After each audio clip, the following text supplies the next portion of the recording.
ये रेगिस्तान सिर्फ मिट्टी का नहीं, ये गावा है उन लोगों का जो अल्लाह पर पूरा यकीन रखते थे। जब इंसान तन्हा होता है तभी उसका रब उसके सबसे करीब होता है। सफर मुश्किल जरूर होता है, लेकिन जो अल्लाह के लिए हो वो कभी जाया नहीं जाता। मदीना की ये गलियां हर कदम पर सुकून और रहमत की कहानी सुनाती हैं। ये मस्जिद सिर्फ पत्थर नहीं, यहां हर दुआ अर्श तक पहुंचती है।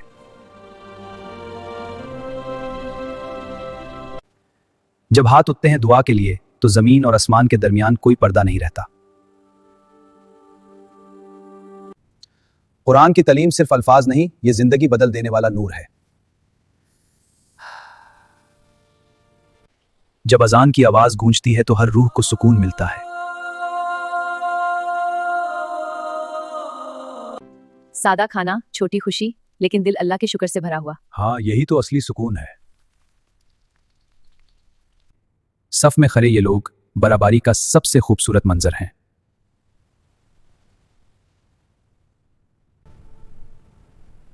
एक आंसू जो अल्लाह के लिए गिरे वो जहन्नुम की आग को बुझा देता है। आंधियां ईमान को हिला नहीं सकती जो अल्लाह पर यकीन रखता है। बारिश की हर बूंद अल्लाह की रहमत का पैगाम होती है।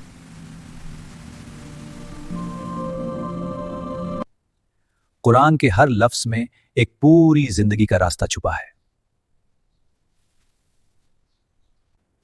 मस्जिद की रोशनी सिर्फ चिराग नहीं, ये दिलों को रोशन करती है।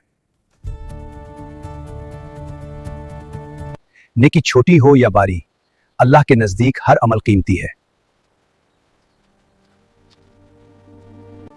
परिंदे भी अल्लाह की तस्बीह करते हैं, बस हमें सुनाई नहीं देती।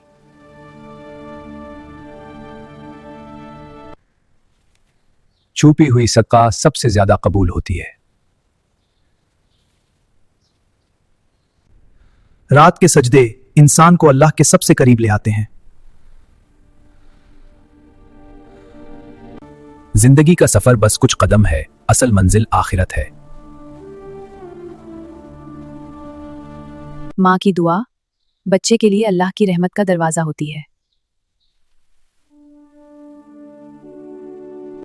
हर गुरूब के बाद एक नई सुबह जरूर आती है, मतलब अल्लाह पाक ने हमें एक नई जिंदगी दी है। तन्हा बैठकर सोचना कभी कभी ईमान को मजबूत कर देता है, और तन्हाई में ही ईमान का इम्तिहान होता है।